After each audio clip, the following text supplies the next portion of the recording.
Now that Valhalla has been out for some time and I know new people will be playing the game, I thought it was good to do something I did for Assassin's Creed Odyssey as well. Make a list of the best weapons you can find in the game. And this includes items that you can get at the end, but also weapons you can already get early if you know the location. I already did a best bow video, which I will link to in the video description. And so this will be focused on melee weapons, and I will likely do a separate video for shields in the future too. I will also touch on some Helix items, but those will not appear in the top 5. So let's get into it. A like on the video would of course really help me out. And let's go. As you might know, I like to do giveaways here on the channel for 2,300 Helix credits. Just enter via the link in the pinned comment, and you have to be a subscriber of this channel before you enter, and I will reach out to the winner via the email. So I want to start the video with an early game honorable mention, the House Carl axe, which you can get in Gungnir Shire in a camp over here on the map. So it is in a chest in a starting area of England. Totally grab it if you haven't already, because every hit with this axe increases your attack up to 15 extra attack after 10 hits. And you can attack really fast with 2 axes, like here you see me use Variant's axe in the offhand, and this increases speed after a hit, so they can build up 2 of these buffs at the same time. So this is really an early combo you can rock in Valhalla, because you can of course get Variant's axe very early in the main story. Now on to number 5, and I will talk about some Helix weapons a little later as well. Number 5 is the Spinning Death Flail weapon you can find in Jorvik over here on the map. You can already infiltrate this early on in the game and grab it if you are careful enough. And this is the best flail in the game because it's quite fast, and speed is nice for a flail because you need to charge it up a bit before you can start a really nice combo.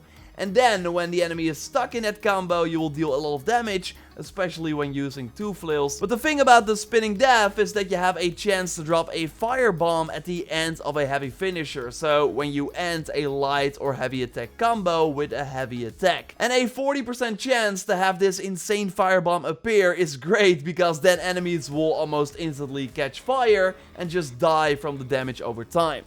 So doing the light attacks first and then ending the combo with a heavy attack will have this bomb appear, and yeah, it's insanely powerful. Especially when fighting, of course, a group of enemies. And the other flail I'm using, by the way, here is the Soldier's Flail, which increases speed when close to full health. And you find this one over here on the map in Hamptonshire, so in a pretty high level region, but you can already try and get it if you just be careful. On number 4, I got a dagger called the Kopis, which you can get from completing the Sufsex story arc, which at one point will show up after playing other main story missions. This dagger gives you 10% health back on a crit, so building around the crit chance will get you health back more often, and also using 2 daggers is great because then you attack very rapidly, so then crits can occur more often. And it doesn't matter if you attack with the Kopis or your other melee weapon, any crit with a melee weapon will give you health back. And because there are not a lot of other easy ways to heal yourself, doing it by just attacking is really good. So before we go to the top 3, I want to give some honorable mentions to Helix weapons that I think are great. And these can be bought with real money, of course, from the Animus store. But I think, especially like for weapons, saving up opal by doing red as objectives is a great way to get them. Like, one of my favorite weapons in the game is now at Reda at the time of this recording, and I'm sure that the other 2 I will mention here will show up at some point, and I will of course keep you up to date here on when these powerful weapons appear at the Reda shop. But yeah, this mace is awesome because on a crit, the weapon will have the poison effect for 5 seconds. So if you then play aggressive, the enemies will get the damage over time effect, and then also leave a poison cloud behind when they die if you have the miasma skill unlocked. I love maces in Valhalla, so having one with a perk like this is awesome. Another amazing Helix weapon with a great effect is the Forced Ruin from the Nilfheim set. Crits with this weapon namely have a 50% chance to refill an adrenaline slot. Like attacks, and especially the combo from a flail, already builds up adrenaline fast, but now you can get a full adrenaline slot back as well when you score a crit. So when you are out of adrenaline, you can build it up insanely fast by hitting enemies with this weapon, and then bam, you can do an ability again. It's really powerful. Also fun is that this works with crits from abilities, so they basically get the adrenaline segment back that you just spent. Sota, and I hope I pronounced that right, is amazing too. This two-handed sword gives you 30 extra attack when the weapon is ignited.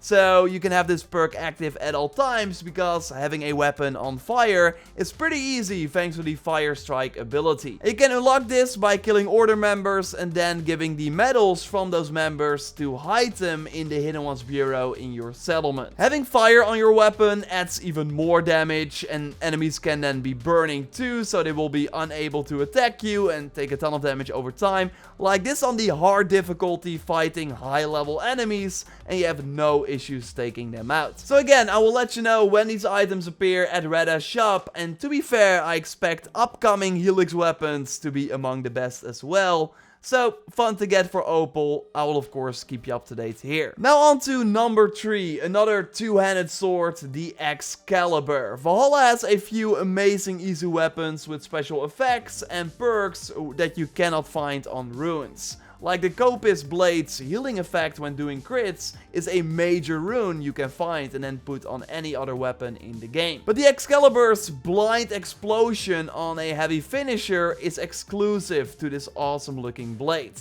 It is an AoE blast where almost no other weapon in Valhalla has an area of effect perk, so that already makes this weapon amazing. This will open up defenses, stun enemies, decrease their armor, and also decrease their stun bar, so you can more easily do a stun finisher. It's really fun to play around the heavy attack finisher doing 2 light attacks, and then the heavy attack finisher is faster, for example, and then you will be a force to be reckoned with. I will leave a link to how to get the Excalibur in the video description because it requires you to go to multiple locations in the game and kill some high level zealots. There will be timestamps in the video bar, so you can easily find what you are looking for. Number 2 is Gungnir, my favorite looking weapon in the game, and it's insanely powerful too because it has a longer range compared to any other spear in Valhalla, making it by far the best spear, period. Like stabbing enemies with a spear is already insanely strong thanks to being able to do it from relatively far away, so with this weapon you can do it from even further away. And the final hit from the light attack combo is a sweep attack, so with Gungnir you'll reach enemies who are even further.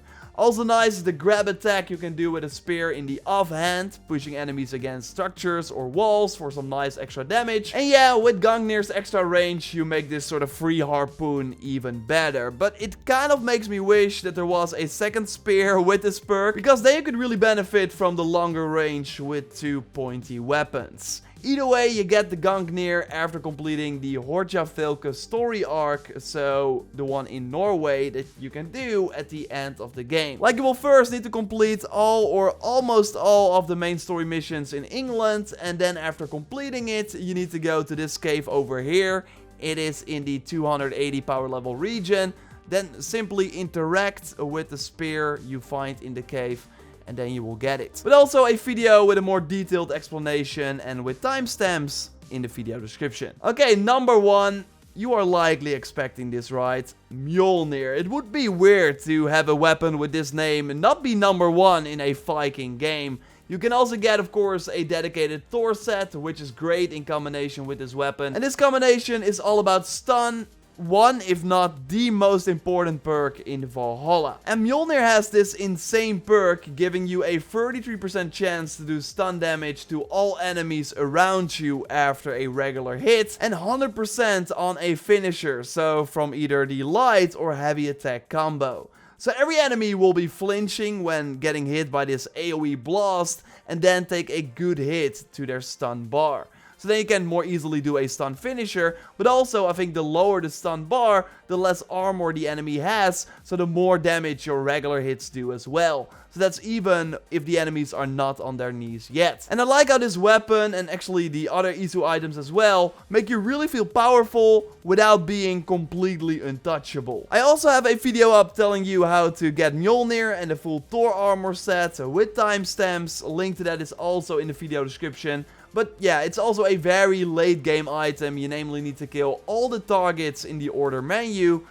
But yeah, makes sense that it's like an item you really get at the end of the game. Hopefully there will be enough content where we can really use it. Subscribe of course for way more Assassin's Creed Valhalla content. A like on the video would really help me out. And you can watch my video on all the armor sets in the game and how you can get them by clicking on the screen. For now though, I will speak to you next time and goodbye.